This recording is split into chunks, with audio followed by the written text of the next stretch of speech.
A igreja pode sentar. Vamos abrir a palavra do Senhor na carta de Paulo aos Efésios. Efésios capítulo 1.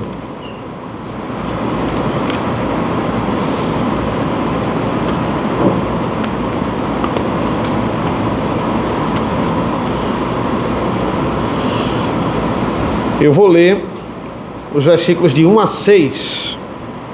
Efésios 1, 1 ao 6.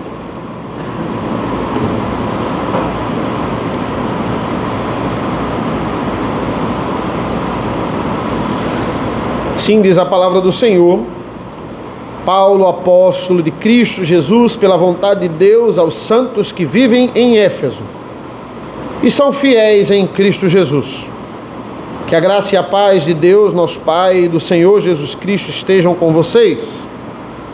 Bendito seja o Deus e Pai do nosso Senhor Jesus Cristo, que nos abençoou com todas as bênçãos espirituais nas regiões celestiais em Cristo. Antes da fundação do mundo, Deus nos escolheu nele para sermos santos e irrepreensíveis diante dele em amor. Nos predestinou para ele, para sermos adotados como seus filhos, por meio de Jesus Cristo, segundo o propósito de sua vontade, para o louvor da glória de sua graça, que ele nos concedeu gratuitamente no amado. Até aqui, meus irmãos, oremos. Senhor nosso Deus, nosso Pai, te agradecemos pelo final de Juízes, te agradecemos pelo início dessa carta. Obrigado, Senhor, que nós possamos extrair ao máximo o que esse texto tão profundo tem para nos falar, tem para aplicar à vida da igreja. É isso que nós pedimos e agradecemos em nome do teu Filho amado Jesus. Amém. Irmãos, eu tinha me programado para começar Efésios só em 2026, mas aí eu terminei Juízes antes do tempo, 2 semanas antes do tempo. Para uma pessoa um tanto metódica como eu, isso é um problema, mas deu para a gente arranjar aqui, começar dando uma introdução aqui nessa carta. E eu queria começar falando, por isso que eu queria começar em 2026, porque eu queria começar falando sobre eleições 2026, um ano que vai ser muito conturbado. Então a gente já vai começar falando sobre 2026 agora, aqui no final de 2025. O que é que significa eleição? É muito importante a gente aprender essa palavra antes de adentrarmos aqui no texto de Efésios. Vamos entrar num ano muito movimentado e temos uma missão no final dele: eleger alguém. Essa é a nossa missão. Temos que ir lá nas urnas e escolher alguém, eleger alguém. Esse é o verbo. E sempre no nosso caso, quando a gente vai lá, a gente tem que eleger uma pessoa, escolher uma pessoa para cada cargo. Mesmo que aquele cargo tenha possam entrar várias pessoas, podem entrar ali 52 deputados, você não vai lá para votar em 52 deputados. Seria quase impossível. Você vai lá para votar em um, e aí os mais votados, eles ocupam o cargo. Mas tem cargos que você vota em uma pessoa e só vai assumir uma pessoa mesmo.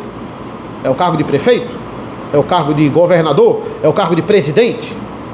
Primeiro turno, vão lhe dar lá 9 opções de candidatos para presidente, 8, 10. E aí você só pode votar em uma. E só uma pessoa vai ocupar o cargo. E lá você escolhe. É isso que significa eleições. Uns sim e outros não. No primeiro turno você escolhe entre 9 presidentes, candidatos a presidente. No segundo turno você só escolhe entre 2. Mas mesmo assim, você está escolhendo apenas um. É isso que significa eleição. E a partir do momento que você escolhe um, você está negando os outros. É isso que acontece. Você está dizendo: eu não quero essas pessoas nesse cargo, eu quero essa pessoa no cargo. Não tem como. A escolha obriga você a aceitar um e obriga também você a negar os outros. Isso é eleição. Uns sim e outros não. No tempo que Paulo estava escrevendo a esses irmãos, aqui estamos em Éfeso, a cidade de Éfeso. Aquela igreja estava se tornando de grande importância para o cristianismo, de grande importância.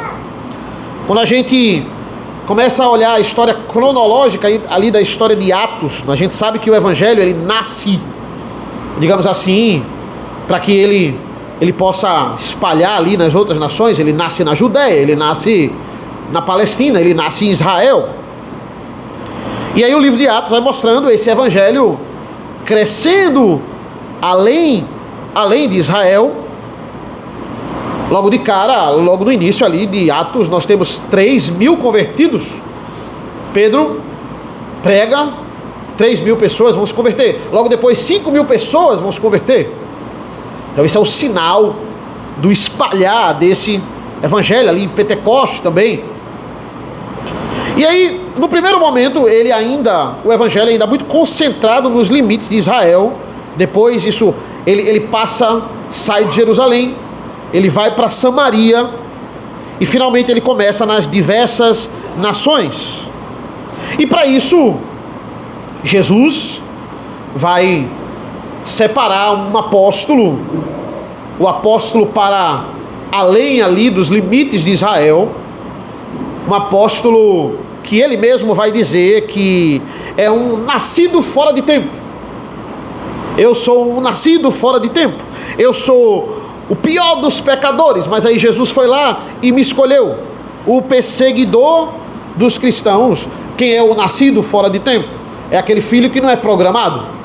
Não está programando esse filho para nascer agora, nasceu fora do tempo aqui que a gente programou. A gente não estava planejando esse filho para esse ano, nasceu fora do tempo. É o filho inesperado, ninguém se programou para receber esse filho. Um homem levantado e separado para pregar o evangelho para essas nações. Se a gente pegar o mapa das viagens de Paulo, você vai ver ali um ponto de partida. O ponto de partida é Antioquia. É como se Antioquia fosse o quartel-general do evangelho. Ele sempre sai de Antioquia, ele faz o percurso e aí volta para Antioquia. E às vezes ele vai, né, de Antioquia até Roma. Aqui, por exemplo, ele está preso em Roma.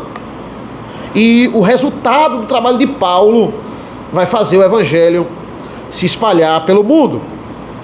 E a cidade que ele mais passa tempo em todo o seu ministério, se for ver em quantidade de tempo ali, é a cidade de Éfeso. Ele passa 3 anos em Éfeso. E o resultado do seu trabalho vai fazer a cidade de Éfeso ser o centro do cristianismo ali na Ásia. Mais tarde vai ser Roma. Quando a gente pegar o século IV, muito depois de Paulo ele morrer, Roma vai iniciar a igreja católica lá no século IV. Constantino, Teodósio.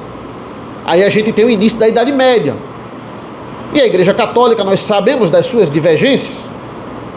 Nós vamos ficar ali basicamente mais de 1000 anos, poderio da igreja católica. Mas aqui não estamos no início da Idade Média, nós estamos na igreja que Calvino quis retomar, que é a igreja do primeiro século. Roma, por exemplo, aqui, nesta época em que Éfeso estava crescendo no evangelho, Roma, ainda o evangelho era muito perseguido. As pessoas se reuniam em Roma, mas o culto ao imperador era muito forte em Roma. É a capital ali do império, né? Então, as pessoas se reuniam em Roma, mas em catacumbas. Se reuniam secretamente. Não era como Éfeso. Éfeso era dominado por Roma, era província romana, mas não tinha tanto controle da capital, porque era muito longe. Então ela pagava imposto para Roma, mas ela tinha uma cultura muito mais grega do que romana, muito mais grega, muito mais helenística, ali no período de Alexandre o Grande, muito mais. Não tinha tanta influência romana. Então, consequentemente, a liberdade de se pregar o evangelho era muito maior. Éfeso era uma grande metrópole, estamos falando aí de cerca de 300 mil habitantes. Isso, para a época, era muita gente. Na época antiga, hoje em dia eu tenho 1,5 milhão de habitantes em Recife, tenho 12 milhões em São Paulo, e 300 mil não é nada. 300 mil é uma cidade do interior, mas naquela época era muita gente. Era a terceira maior metrópole, estamos falando aqui, Paulo está adentrando com o evangelho, na terceira maior metrópole do mundo antigo. Primeiro é Roma, segundo é Alexandria, terceiro lugar, Éfeso. E nesse lugar, podem ter certeza, nessa igreja de Éfeso, uma igreja tão importante, pelos relatos que a gente tem bíblico, quem vai passar por aqui é a nata do evangelho. Os grandes missionários, os mais famosos pelo menos. Paulo, ele fica 3 anos numa escola que nós chamamos de escola de Tirano, pregando o evangelho ali. E muitos habitantes da Ásia vão passar por ali. Nós podemos dizer isso com propriedade. Todas as outras 6 igrejas da Ásia Menor, a igreja da Ásia aqui está em Apocalipse, e Éfeso é uma delas. Todas essas igrejas foram plantadas, foram filhas de Éfeso. Foram filhas desse ministério aqui de Paulo, lá na escola de Tirano. Éfeso era como se fosse a igreja e as outras a congregação por um tempo, depois ficaram mais independentes, se a gente puder aplicar. Pedro esteve lá em Éfeso, Priscila e Áquila estiveram lá em Éfeso, Apolo, Timóteo, e muitos comentaristas acreditam que João também. João não morreu na ilha de Patmos.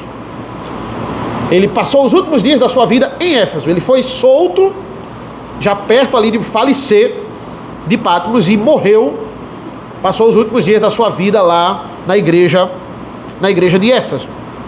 Só para a gente ter uma noção da importância dessa igreja. Mas, assim como essa igreja recebeu, irmãos, muitos homens de Deus, pregadores aqui excepcionais como Apolo, lembrem da idolatria a Apolo em Corintos. Éfeso também recebeu esse homem. Ela também recebeu muitas ameaças. Paulo, quando ele sai dessa cidade, ele vai ter uma conversa muito séria com os presbíteros dessa igreja. Olha, dessa igreja, os presbíteros regentes e os docentes. Vocês têm que pastorear o rebanho. Vocês têm que usar o cajado, né? O cajado para espantar os lobos, para não deixar eles devorarem as ovelhas. E nessa carta de Éfeso, quando ele está escrevendo a carta, Paulo está preso, mais uma vez. Ele está preso. Essa é uma nós chamamos cartas da prisão. Éfeso, Filemon, Colossenses, Filipenses. São as cartas da primeira prisão de Paulo, quando ele estava em Roma. Mas ao contrário de Éfeso, de Filipenses, perdão, por exemplo, porque Filipenses, Paulo usa a sua prisão como plano de fundo da carta. Porque ele está falando sobre ter alegria, estar contente em toda e em qualquer situação. Esse é o cerne da carta. Servir o outro, assim como Cristo fez, quando se esvaziou e assumiu a forma de servo. Então, em Filipenses ele fala muito da sua prisão. Muito. Eu estou preso, mas o evangelho não está preso. Em Éfeso ele fala muito pouco que está preso. Muito pouco. Comparado a Filipenses. Muito pouco. Ele só fala, na verdade, no final. Ele vai se denominar de embaixador em cadeias, né? Ele vai dizer, eu estou preso. Ele dá essa informação no final da carta. Mas poucas vezes ele vai mencionar nessa carta, curiosamente, que ele está preso. Alguns comentaristas acham que é porque ele estava no início da prisão aqui, no início lá em Roma. Ele ainda não estava. Quando ele escreve Filipenses, ele já estava mais um tempo. Mas aqui ele foi preso aqui logo cedo aqui, né? Quando ele escreve a carta, ou seja, ele não estava talvez não pensando tanto nisso, ou não conjecturando morrer, talvez, pensando tanto na morte. E aí a gente adentra ao texto. A gente pode dizer com propriedade que o cerne da carta de Paulo aos Efésios é falar de bênção. É isso que é o centro, digamos assim, um versículo muito importante para essa carta é o versículo 3. Vamos ler o versículo 3. O versículo 3 diz assim: bendito seja o Deus e Pai de nosso Senhor Jesus Cristo, que nos abençoou com todas as bênçãos espirituais nas regiões celestiais em Cristo. Olha, só nesse versículo eu tenho 3 vezes a palavra bênção. Bendito, o abençoado Deus, né? Abençoado seja Deus e Pai do nosso Senhor Jesus Cristo, que nos, olha aí, abençoou com todas as bênçãos espirituais. Que seja abençoado, né, o nosso Deus e Pai. Por quê? Porque Ele nos abençoou com o quê? Com bênçãos espirituais em Cristo. Ou seja, é isso que fala a carta de Paulo aos Efésios. Toda sorte de bênção que Ele derramou sobre a igreja. É para nós entendermos como nós somos abençoados por Deus. E de onde procedem essas bênçãos? Vocês estão recebendo do bendito Deus e Pai de Jesus. Ele vai nomear, Ele vai esmiuçar cada uma dessas bênçãos. Nós vamos passar semanas aqui, se Deus assim permitir, esmiuçando cada uma dessas bênçãos. Quando nós estamos sofrendo, é importante a gente saber isso, né? O que é ser abençoado? Nós estamos sofrendo, nós estamos passando por privação, passando por perda, por sofrimento, e aí a gente olha para Deus e diz assim: Deus, eu não estou me sentindo abençoado pelo Senhor. Hoje eu não estou me sentindo abençoado. E por que isso, irmãos? Porque nós, ainda muitas vezes, na nossa imaturidade, pensamos que a bênção de Deus, bênçãos espirituais, como ele fala aqui no versículo 3, é uma coisa pontual. Às vezes a gente pensa isso. Por exemplo, quando a gente diz assim, o culto é uma bênção, o culto foi uma bênção, né? Ah, não, esse dia foi uma bênção, esse dia que a gente passou junto e se confraternizou, foi uma bênção. É uma bênção também. Mas bênção não é essa bênção que ele está falando aqui. Não é dessa bênção que ele está falando aqui. A bênção espiritual não é uma experiência que você passou naquele momento específico. O momento de euforia que a gente teve. Bênção é um conceito. E esse conceito Paulo vai expor nessa carta. Bênção é um modo de vida. Bênção, ser abençoado, estar abençoado, é uma posição que você se encontra. Nós somos abençoados, nós não estamos abençoados. É isso que Paulo ele quer que nós entendamos. Por quê? Porque Deus, o bendito de Deus, bendito Deus, na verdade, bendito seja Deus, nos abençoou. Ou seja, o resumo do versículo 3 é: abençoado seja aquele que nos abençoou com bênçãos. Três vezes a palavra bênção. E essas bênçãos, elas têm 3 características que o texto está nos dizendo. Ela é espiritual, primeiro. Ela não é física. Ela vem da onde? Ela vem do céu. Ela não vem da terra. Ela é celestial. E ela vem por meio, através de Cristo. Ou seja, ela é uma bênção cristã. Você precisa ser um cristão. Você precisa crer em Jesus. E essa carta ela fala sobre tantas bênçãos. Ela vai falar sobre salvação. Salvação é uma grande bênção. Ela vai falar sobre o fato de nós termos acesso ao Pai. Nós não tínhamos antes. Éramos gentios e estrangeiros. Agora temos. Essa é uma grande bênção. Ela vai falar sobre a nossa busca espiritual de Cristo, que está à destra de Deus Pai. Grande bênção. Como nós somos capacitados a isso. Não adquirimos essa capacidade, mas somos capacitados. A carta de Paulo aos Efésios vai falar de tudo isso. Bênção é um conceito, bênção é um modo de vida. E qual é a primeira bênção que ele vai destacar aqui? É a bênção do Pai. Versículos 3 a 6. Ele vai falar da bênção do Pai, que, ousadamente eu digo assim, é a maior bênção. Ele começa falando da maior, da que a gente mais precisa. É a bênção do Pai. Ou melhor, a bênção da Trindade. É muito interessante os versículos 3 ao 14. O versículo 3 ao 14, ele é o maior parágrafo da Bíblia. Certo? Por quê? Porque no grego, ele não tem ponto final. Do 3 ao 14, não tem um ponto final. Só tem ponto e vírgula. No grego mais antigo, ele não tem pausa, digamos assim. E Paulo nitidamente vai falar da Trindade aqui. A Trindade está presente. Esse é o parágrafo da Trindade. Quer aprender sobre a Trindade? Efésios 1, 3 a 14. E por que ele não para, né?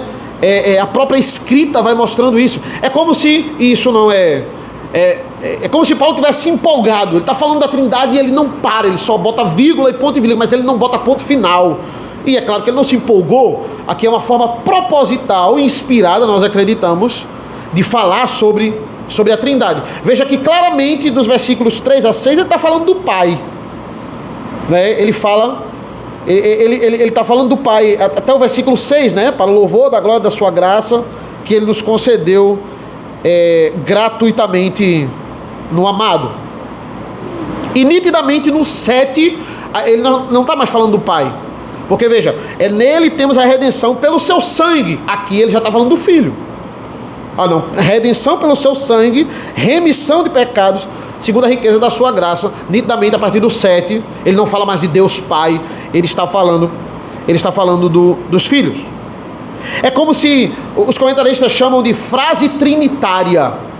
É uma frase trinitária, uma grande frase trinitária. Versículos 3 ao 14. Esse é o parágrafo da Trindade. E muitos até ousam dizendo assim, olha, por que não tem ponto final no parágrafo da Trindade? Porque a Trindade não tem ponto final. A Trindade é eterna. E essa é uma forma de mostrar isso. Não são três deuses, né? É um só Deus. Até alguns dizem assim, até a arte literária, ela converge para esse entendimento. E essas são as três maiores bênçãos para essa igreja e para a nossa vida. O que vem depois desse longo parágrafo, até o versículo 14, também são bênçãos, mas nada comparado a essa bênção aqui. E a primeira bênção é a bênção do Pai.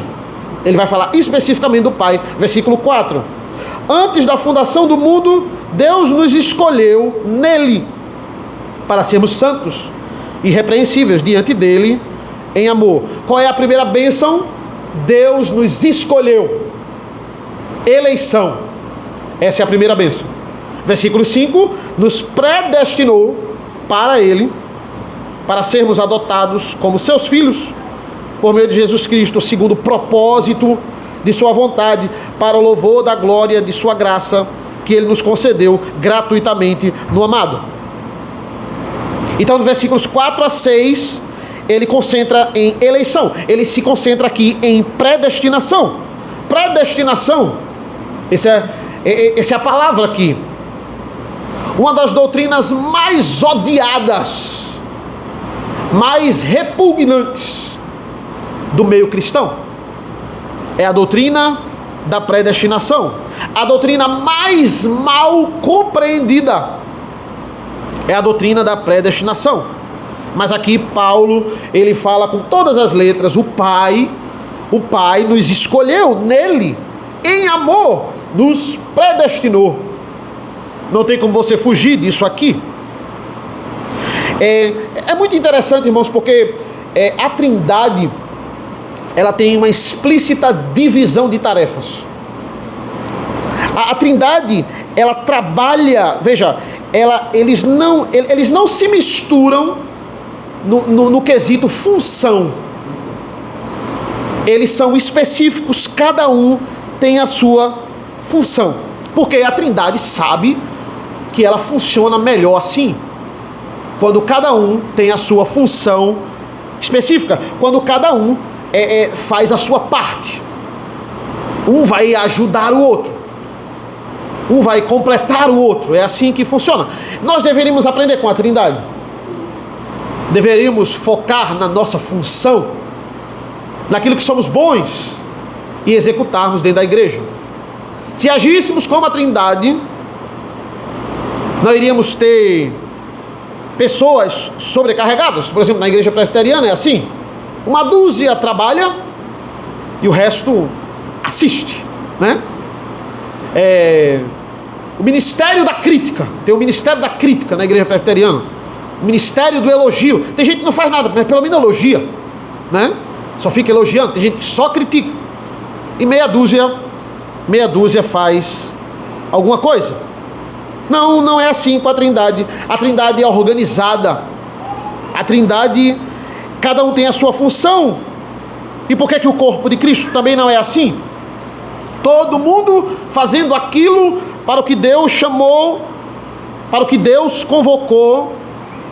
Ninguém querendo ocupar o lugar do outro, ninguém querendo competir com o outro. Não é uma competição, todo mundo fazendo aquilo que Deus chamou. Se o modelo da Trindade fosse seguido, nós seríamos mais unidos. Quem é o Pai? O Pai é o chefe. Esse é o Pai. O Pai, ele é o mentor. É ele que decide as coisas. Ele decreta tudo. É isso que o texto está dizendo. O próprio Filho vai dizer: eu estou aqui não para fazer a minha vontade. Eu vim para fazer a vontade daquele que me enviou. No sentido de que, olha, não tenho que discutir. A vontade do Pai é maior do que a do Filho. Essa é a ideia. Ele decreta. Diz: o Filho vai fazer isso. E o Filho vai lá e faz. O Filho se submete à vontade do Pai. E o Espírito? O Espírito obedece os dois. O Espírito obedece o Pai e o Espírito obedece o Filho. Não manda em ninguém. Não manda no Filho, não manda no Pai. E está feliz da vida com isso. Não se preocupa. Não compete com o Filho. Não compete com o Pai. Na verdade, todos nós estamos submissos à autoridade do Espírito Santo. Mas na Trindade, o Pai, ele é o chefe. O Filho é o mediador. Qual a função do Filho? Ele executa a ordem do Pai. Ele é aquele que executa o decreto. É o intermediador. Ele faz a vontade direta do Pai. E o Espírito Santo? Ele consuma. Ele aplica o que o Pai planejou e o que o Filho executou. É isso que o Espírito Santo faz. Por isso que a Trindade trabalha bem. Porque a Trindade, ela é harmônica. A Trindade, ela é 100% produtiva. Mas voltando para a função do Pai, no texto, é Ele quem escolhe. A Ele pertence a dádiva da eleição. Os pastores, a maioria da Universal, os mesmos que defendem a teologia da prosperidade, eles olham para a doutrina da predestinação e dizem: é uma doutrina diabólica, isso é heresia. Então Paulo está escrevendo uma heresia, irmãos. Ele está escrevendo uma heresia aqui, porque ele está dizendo: ele nos escolheu, ele nos predestinou com todas as letras. Não tem essa de alguns cristãos acreditam na predestinação, outros não. Se você não acredita na predestinação, você não acredita na Bíblia. Você está negando a palavra de Deus. Não tem essa de: ah não, eu sou cristão, mas não acredito em predestinação, então você não é cristão. Não tem como, não tem lógica. E diante dessa verdade inequívoca, irmãos, temos 5 funções da predestinação, que ele vai dizer aqui no texto. 5 funções, rapidamente. Primeira função, o instrumento da predestinação. Quem é o instrumento da predestinação? Segundo, o tempo da predestinação. Quando fomos predestinados? Terceiro, o objetivo da predestinação. Qual o objetivo? Direto, digamos assim. Quarto, a motivação dela. E quinto, o propósito da predestinação. Qual é o propósito? Lembrem do começo que nós falamos sobre eleição. Se Deus elegeu, né, uns foram escolhidos por Deus e automaticamente outros não foram escolhidos por Deus. Não tem como. Se ele escolhe, ele está aceitando um e ele está negando outros. Paulo vai dizer isso em Romanos 8. Romanos 8. Aqueles a que ele escolheu, a esse predestinou. Predestinação, ou seja, é uma consequência lógica da eleição. É como se as duas coisas acontecessem ao mesmo tempo. Se ele predestinou, ele escolheu. Se ele escolheu, ele predestinou. Quando você escolhe um candidato, como eu falei para você, você vai na eleição, você escolhe um candidato, você está escolhendo um e você está repudiando os outros. Isso é eleição. E quando você escolhe, você também está destinando aquela pessoa que você votou para aquele cargo. Você está visualizando aquela pessoa naquele cargo. É claro que isso não só depende de você. É de você e mais 120 milhões de pessoas que aí vai somar tudo e vai ver quem venceu. Mas vamos conjecturar. Pense que você é o único eleitor. Pense nisso. Você é o único eleitor. O voto do próximo presidente depende de você.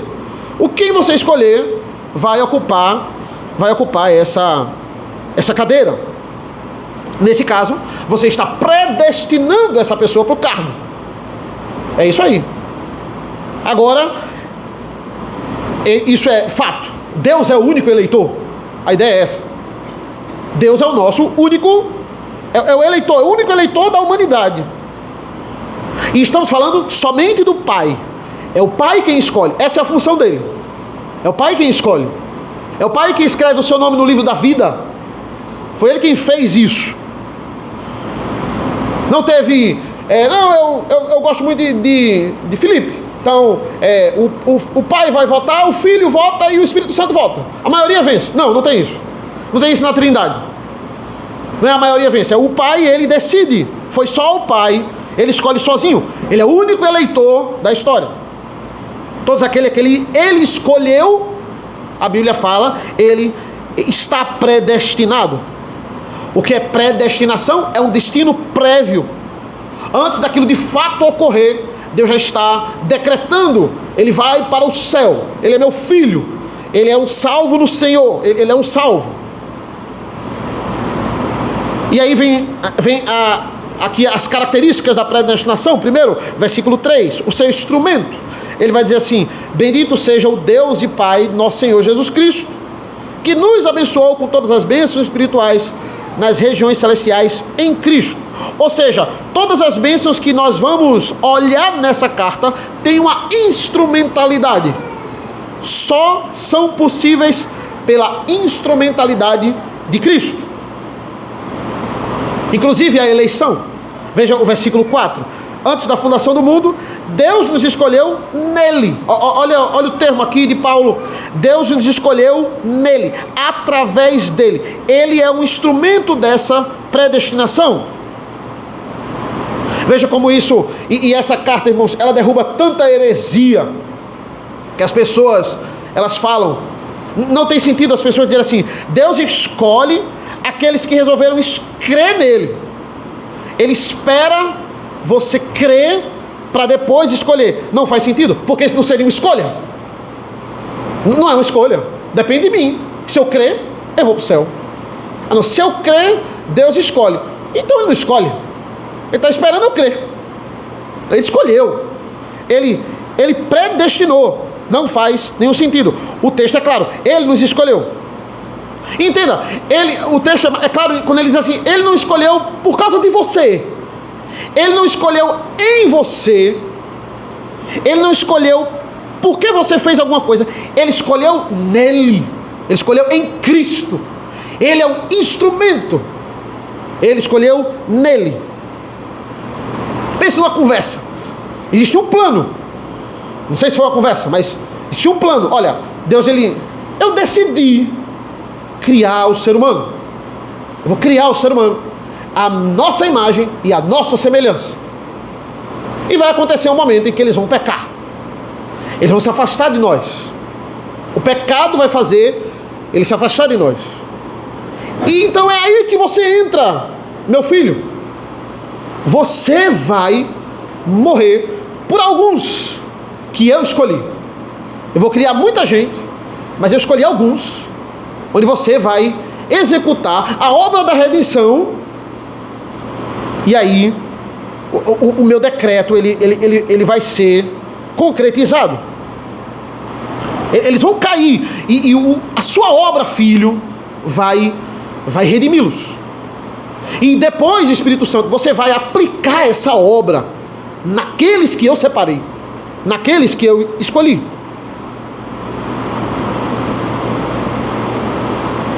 Ele chegou para o filho e disse assim: todos aqueles que eu escolho, eles são teus.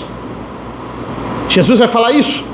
Todos aqueles que ele escolheu, eles são teus, porque eu escolhi em você, porque no fundo você é o escolhido, você é o perfeito, você é meu filho amado, em quem eu me comprazo. Então todos eles que eu escolhi vão estar em você, e através de você eles serão salvos. Todos esses que eu quero. Irmãos, todas essas bênçãos que nós vamos ver em Efésios dependem disso aqui, dependem da nossa união com Cristo. Os comentaristas vão chamar de união mística, união misteriosa. Essa é a união com Cristo. Nenhuma bênção na nossa vida ela chega se não for através de Cristo, se não for em Cristo. Ele é um instrumento. Quando eu digo assim, o culto é cristocêntrico, não, a minha vida, devemos viver uma vida cristocêntrica. A palavra de Deus deve ser lida, deve ser estudada, deve ser pregada numa visão cristocêntrica. Não é uma palavra bonitinha, né? Não é porque isso é uma palavra bonita. Não, é porque é isso que acontece.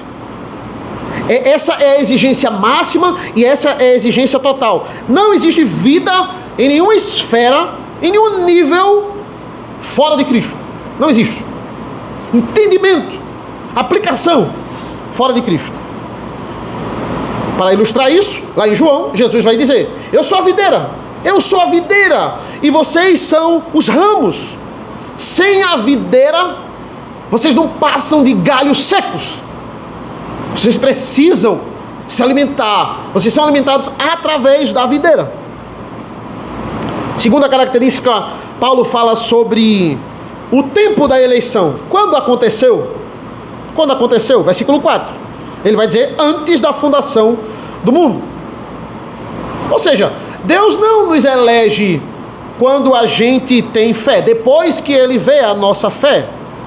Depois que ele entende que a gente creu, aí ele vai lá e elege. O texto está dizendo: Ele escolheu você antes da fundação do mundo. Aí agora eu pergunto ao texto: onde eu estava antes da fundação do mundo? Onde eu estava? Eu nem existia. Eu não era nascido.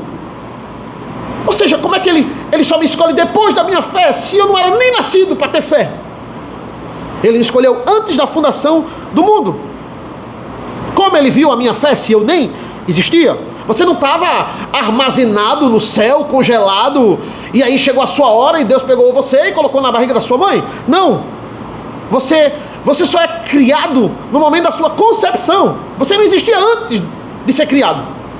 Você só existe no momento da concepção. Não existe nada de nós antes disso. Quando Deus, como Deus ele pode ter escolhido, né, antes da fundação do mundo, né? Se você não existia, se você nem existia, como é que Deus ele poderia ter escolhido no princípio? Ele estabeleceu um princípio. Não existia nem princípio, não existia nem naquele ano não tinha isso. Ele criou tudo, não existia nada. Se não existia nada, como foi que ele escolheu você? Quando foi? Ele escolheu por decreto. Por um decreto que estabelece a nossa existência e a nossa salvação. Essa é a função do Pai. É um livro, o livro da vida, a Bíblia chama. Também pode ser considerado o livro dos eleitos, o livro dos salvos. E o seu nome estava escrito muito antes de tudo isso aqui existir. Será que uma obra sua, algo que eu venha a fazer, pode desfazer isso? Pode desfazer esse decreto? Quando eu acho que alguma coisa vai tirar a minha salvação, eu estou dizendo que a minha ação pode desfazer o decreto de Deus. Algo que veio muito antes de você sonhar em existir. Olha como é profundo. Como é algo, como é grande esse plano de Deus, o decreto, a eleição. Isso exclui qualquer mérito nosso, qualquer participação nossa, ou influência nossa. O mérito e a glória é de Deus. Terceira característica. O texto vai falar sobre o objetivo da eleição.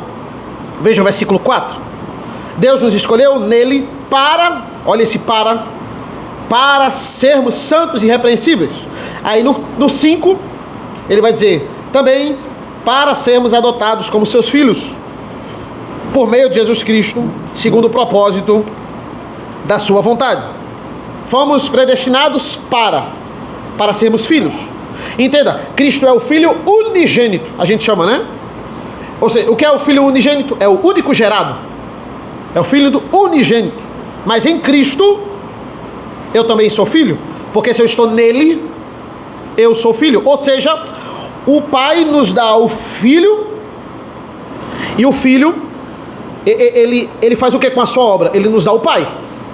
O Pai nos dá o Filho, e o Filho, através da execução da obra da redenção, ele nos dá o Pai. Nós só nos tornamos filhos através do Filho unigênito.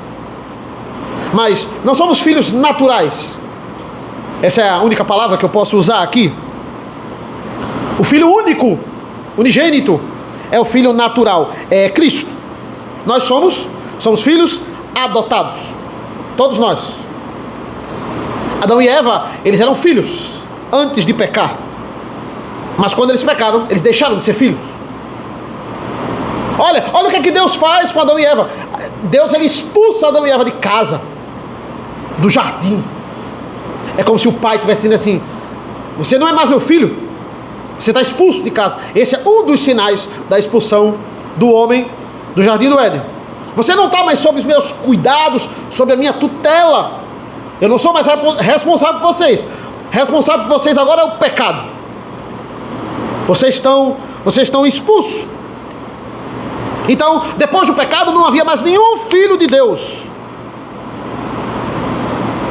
Mas aí, o que é que acontece? Depois de sermos rebaixados a não filhos, Deus, ele, ainda em Gênesis, ele já fala de um plano para nos tornarmos filhos outra vez. Mas agora, esse é o termo, filhos por adoção. Mas filhos por adoção devem receber o mesmo amor dos filhos naturais. Devem ser tratados, e somos, com os mesmos direitos e a mesma herança. Porque é isso que Deus faz conosco. Porque não somos um filho qualquer. Somos um filho, olha o que a Bíblia fala, somos um filho excelente. Somos filhos perfeitos. Versículo 4. Para sermos santos e irrepreensíveis diante dele em amor. Somos filhos, né? E isso é por decreto. Somos filhos separados. Somos filhos perfeitos em Cristo, nele, por causa de Cristo. Somos predestinados para sermos filhos e filhos perfeitos. É isso que a Bíblia fala. Quarto, irmãos, qual é a motivação da predestinação? É o penúltimo aqui, as características da predestinação. O que motivou Deus? Outra heresia. Será que foi a sua onisciência? Não, ele viu que você ia terminar a sua vida bonzinho, indo para a igreja, tudo certinho, e aí ele disse, não, ele não vai ser pior do que fulano, que não vai nem para a igreja. Então, segundo a minha onisciência, você, olhando as suas obras, dependendo delas, eu vou lá e salvei você. Mais uma vez, não seria uma escolha. Eleição de Deus, não é isso? Ele já está prevendo a minha redenção. Então, não é escolha. Ele só viu o futuro e ele viu que eu ia ser bonzinho. Não, o decreto é muito mais profundo do que isso. Eu levo o final da minha vida assim porque ele decretou isso. Entenda, o que é que tudo isso resume? Não foi nada do que ele encontrou em você. Não foi nada do que ele encontrou em mim. Não foi nada do que ele encontrou em nós. Mas algo que ele encontrou nele mesmo. É por isso que a glória é dele. Ele encontrou nele mesmo. A misericórdia é dele. O plano é dele. Não foi nada que ele encontrou em nós.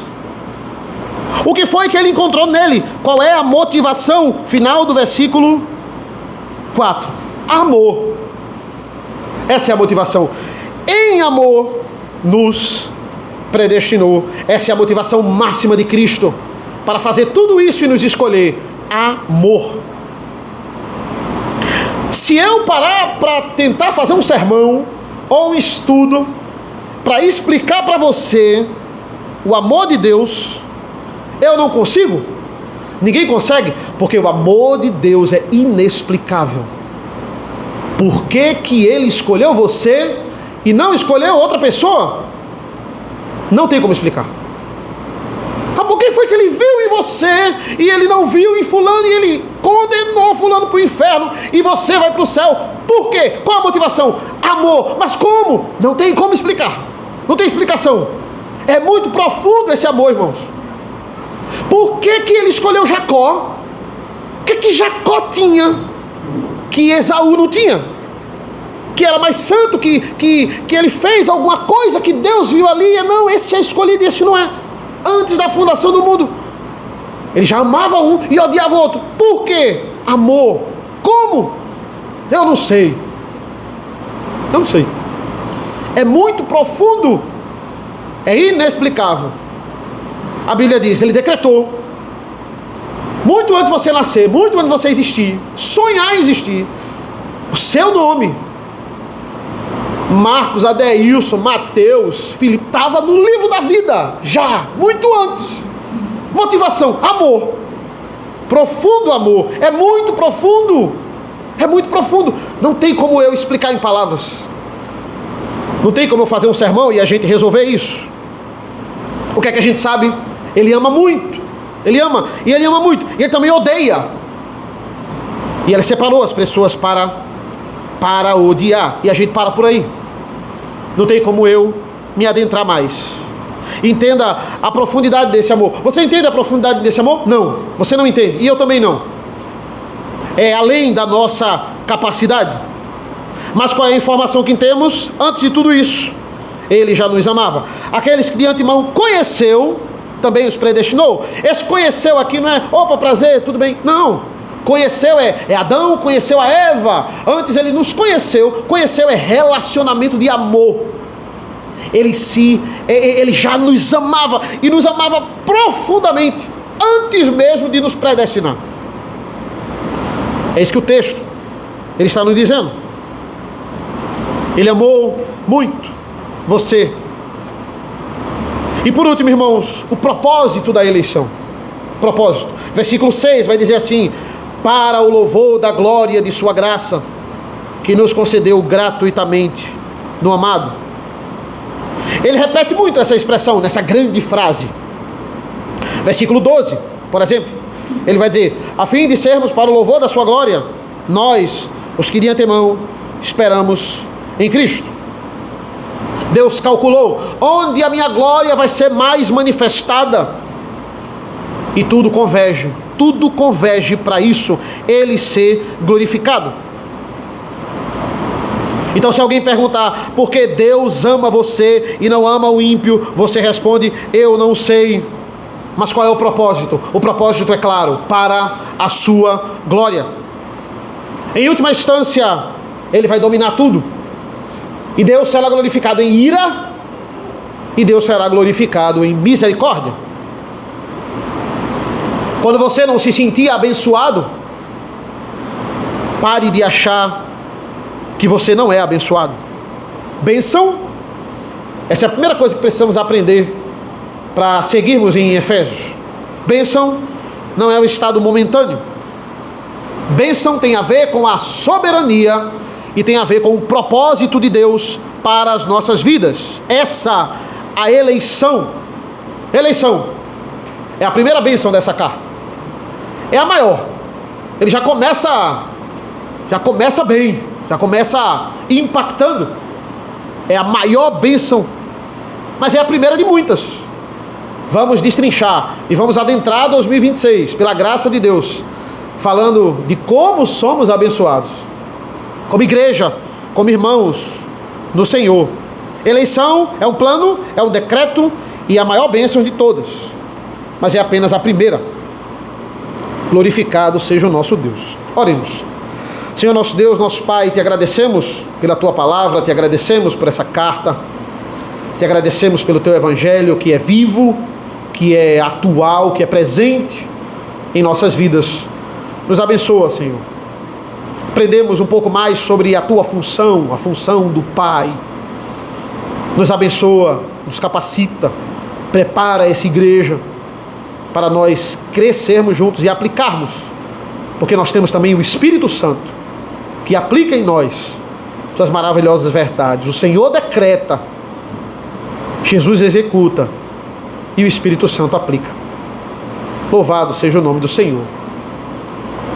Nos abençoa ao longo desse culto, ao longo desse dia, abençoa as nossas vidas, tem misericórdia de nós, esse dia abençoado que o Senhor separou para nós.